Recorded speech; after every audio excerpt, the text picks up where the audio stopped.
हर एक में साहस नहीं होता है जो सरकार के खिलाफ खड़ा हो जाए। सरकार के खिलाफ खड़े होने में साहस चाहिए और दबाव तो हर एक पे बनाया जाता है। ये बात कौन नहीं जानता है कि भारतीय जनता पार्टी जीतने के लिए कोई भी हथकंडा अपनाएगी। जिस भारतीय जनता पार्टी ने चंडीगढ़ में बेईमानी की हो, बैलेट से जब वोट पड़ा, जीतने के लिए उन बैलेटों को किस तरीके से बिगाड़ा गया, किस तरीके से वोट खराब किया गया, और अधिकारी के माध्यम से उस समय अगर सीसीटीवी ना होता और बैलेट से वोट ना पड़ा होता तो शायद भारतीय जनता पार्टी को इस तरह से बदनाम होते हुए नहीं कोई देख पाता। जहां तक यूपी का सवाल है, राज्यसभा के चुनाव में भारतीय जनता पार्टी ने सब कुछ किया है वोट लेने के लिए, और जो लोग गए हैं उनमें साहस नहीं रहा होगा सरकार के खिलाफ खड़ा होने में। देखिए, कार्रवाई निश्चित होगी, क्योंकि पार्टी के जितने भी हमारे साथी हैं उनका मानना है कि ऐसे लोगों को दूर कर दीजिए। अभी तक तो कद्दावर नेता लग रहे थे, लेकिन कद्दावर नेता निकले नहीं, ये बात समझ में आ गई।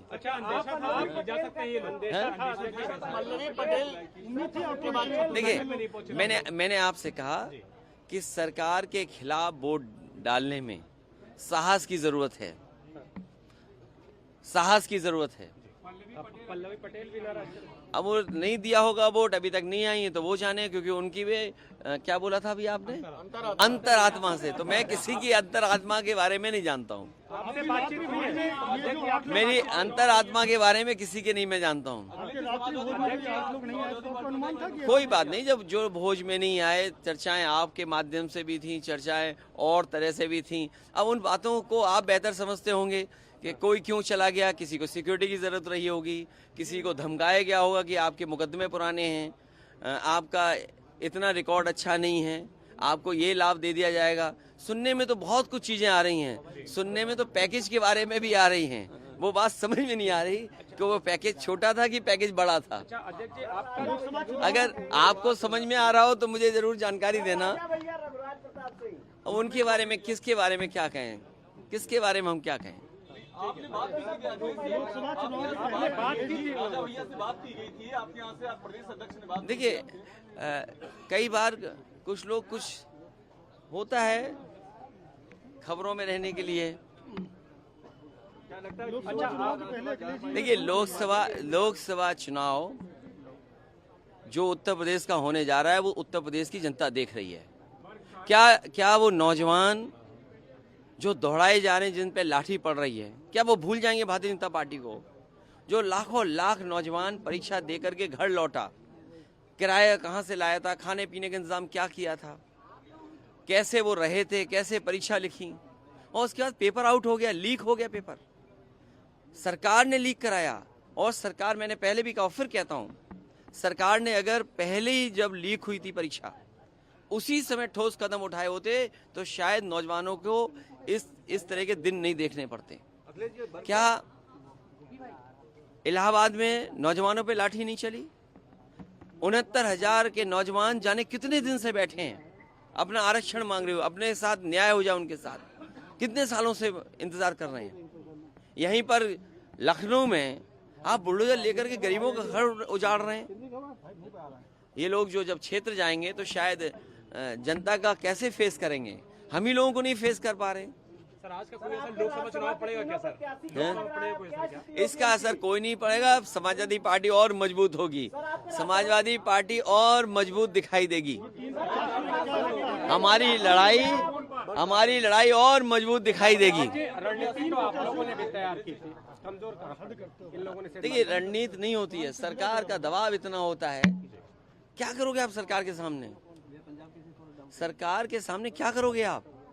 बहुत कम लोग होते हैं जिनमें हिम्मत होती है जो सरकार के खिलाफ खड़े हो जाते हैं। किसके पास फोन नहीं गया? आप बेहतर जानते होंगे। जब प्रदेश के मुख्यमंत्री फोन कर रहे हों या बातचीत कर रहे हों या दिल्ली से फोन आ रहा हो, तो किसकी हिम्मत है जो ना कर दे? अभी क्या स्टेटस देख पा रहे हैं तीनों प्रत्याशी?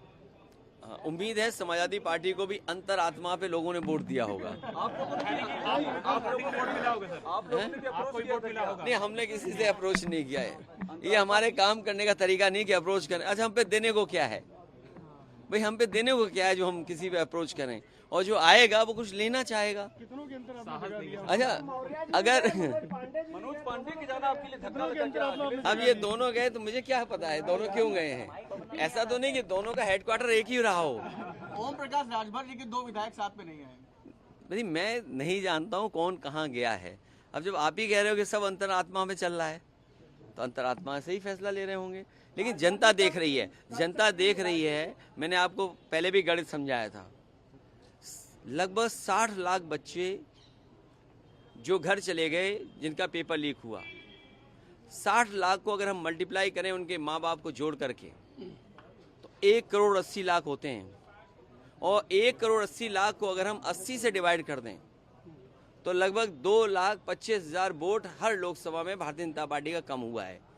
आप हमारे विधायक ले लोगे, विधायकों को कुछ पैकेज दे दोगे, विधायकों को कुछ भरोसा दिला दोगे, आने वाले समय मंत्री बना देंगे, आपको सुरक्षा दे देंगे। और आप देख लेना इस समय जिन्होंने अंतरात्मा से वोट दिया है उन्हें सुरक्षा मिल रही होगी, उन्हें ठेका मिल रहा होगा।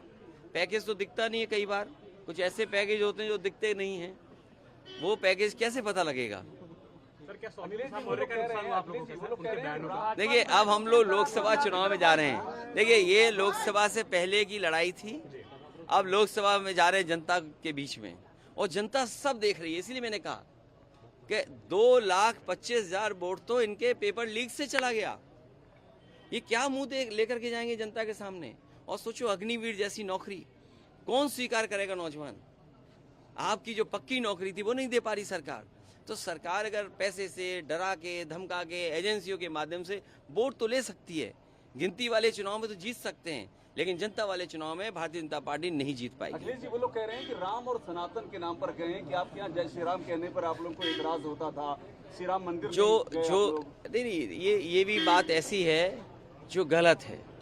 समाजवादी पार्टी का पक्ष यही रहा। और मैं तो आपसे कहूँगा, हालांकि एक को बुलाएंगे सबको नहीं बुलाएंगे तो नाराज हो जाएंगे।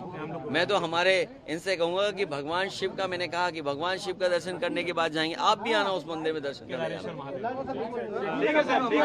और अच्छा, हमारा अंत में प्रेस के साथियों, अपनी अंतरात्मा से मुझे बता देना किसको क्या पैकेज मिला है।